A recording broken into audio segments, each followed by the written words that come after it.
आज हम बात करेंगे एक ऐसे गंभीर मुद्दे पर जो हर इंसान की ज़िंदगी को सीधे तौर पर प्रभावित कर रहा है।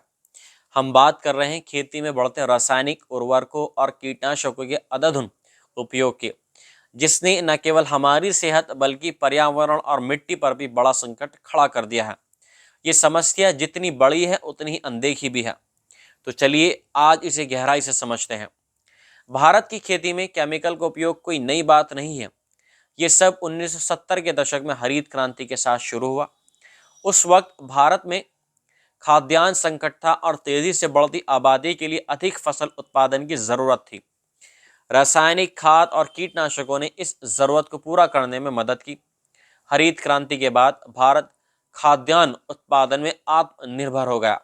हालांकि समय के साथ किसानों ने केमिकल्स पर अपनी निर्भरता इतनी बढ़ा दी कि ये अब उनकी आदत बन गई है। आज भारत दुनिया में रासायनिक उर्वरकों और कीटनाशकों का सबसे बड़ा उपयोगकर्ता बन गया है। गेहूं, चावल और सब्जियों जैसी फसलों में भारी मात्रा में केमिकल्स का इस्तेमाल किया जाता है। किसान इनका इस्तेमाल इसलिए करते हैं क्योंकि यह फसलों को कीटों से बचाता है और उत्पादन बढ़ाता है। लेकिन इसके दुष्परिणाम अब हमारे सामने आ रहे हैं। सबसे पहले बात करते हैं इन रसायनों का हमारे स्वास्थ्य पर क्या असर पड़ता है।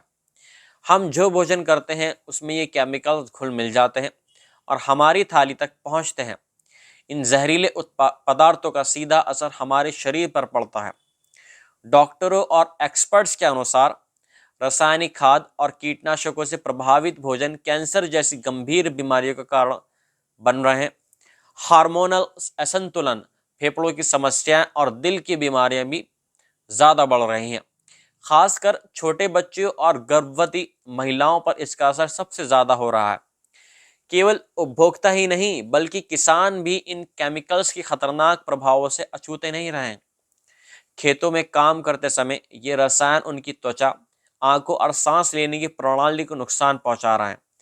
कई किसानों को स्किन एलर्जी, दमा और अन्य बीमारियां हो रही हैं।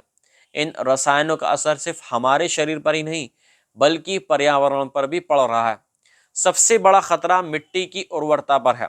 लगातार रासायनिक खादों के उपयोग से मिट्टी की प्राकृतिक क्षमता खत्म हो रही है। इससे किसान हर साल अधिक मात्रा में केमिकल्स का उपयोग करने पर मजबूर हो जा रहे हैं। बारिश के दौरान ये केमिकल्स नदियाँ, झीलों और भूजल में बह जाते हैं। ये पानी पीने के लायक नहीं रहता और जलीय जीव जंतु भी इससे प्रभावित हो रहे हैं। जैव विविधता को भी सबसे बड़ा खतरा है। मिट्टी में रहने वाले सूक्ष्म जीव और अन्य लाभकारी जीव जैसे केंचुए खत्म हो रहे हैं। ये एक गंभीर समस्या है जो हमें लंबे समय तक प्रभावित करेगी। अब सवाल ये उठता है कि इस समस्या को गंभीरता से क्यों नहीं लिया जा रहा है। किसानों के लिए केमिकल्स का उपयोग करना और सस्ता है और आसान भी है। जैविक खाद और पारंपरिक तरीकों की तुलना में रासायनिक खाद तुरंत असर दिखाती है और उत्पादन को बढ़ाती है। इसके अलावा सरकार द्वारा रासायनिक उर्वरकों पर भी दी जाने वाली सब्सिडी भी इस उपयोग को बढ़ावा देती है। जैविक खेती महंगी है और इसमें समय भी ज़्यादा लगता है। छोटे और मध्यम वर्ग के किसान इसे अपनाने में सक्षम नहीं है। यही वजह है कि वे रासायनिक उर्वरकों पर निर्भर रहते हैं। तो क्या इस समस्या का कोई समाधान है? एक्सपर्ट्स का मानना है कि जैविक खेती ही इसका सही उपाय है। जैविक खेती में प्राकृतिक खादों का उपयोग किया जाता है जो मिट्टी और पर्यावरण दोनों के लिए सुरक्षित है। हालांकि इसे अपनाने के लिए सरकार और समाज को मिलकर प्रयास करना होगा।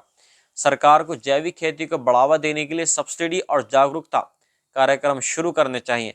किसानों को जैविक खाद सस्ते दामों पर उपलब्ध करानी चाहिए। इसके अलावा हमें नई तकनीकों और इनोवेशंस का उपयोग करके खेती को अधिक स्थायी बनाना होगा। ये थी फसलों में बढ़ते केमिकल्स के उपयोग की पूरी कहानी। ये समस्या केवल किसानों या उपभोक्ताओं की नहीं है बल्कि हम सब की है। हमें मिलकर इस समस्या का समाधान खोजना होगा। आपको क्या लगता है कि जैविक खेती इस संकट का सही समाधान है? अपनी राय आप हमें कमेंट्स में ज़रूर बताएं। मिलता हूँ आपसे अगली वीडियो में। जय हिंद। तेरा तो क्या भाई बोलता बोलता है।